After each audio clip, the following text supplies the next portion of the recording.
চারপাশে উঁচু দেয়াল, আমরা দিগন্ত রেখা দেখতে পাই না। আমাদের আকাশটা চৌকস, ছোট। হয়তো জীবনের সমস্ত প্রাপ্তি এখানেই শেষ। কিন্তু না, এখন আমরা স্বপ্ন দেখি নতুন জীবনের।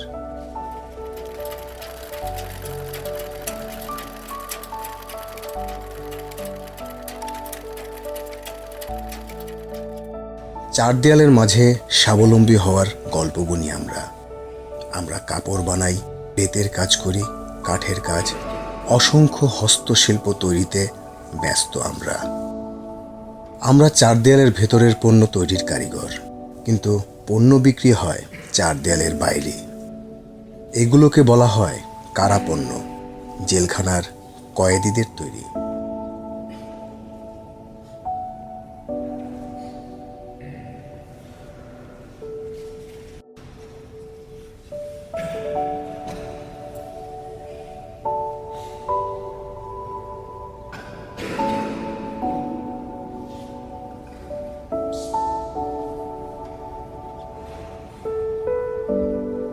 শুনেছি কারা কর্তৃপক্ষ কারাপণ্য বিক্রির জন্য একটি ডিসপ্লে সেন্টার তৈরি করবে।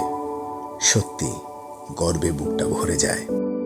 আমরা হয়তোবা দিগন্ত রেখা দেখতে পাই না, কিন্তু আমরা স্বপ্ন দেখি আকাশকে ছুঁয়ে দেখার। কারাপণ্য ডিসপ্লে সেন্টার।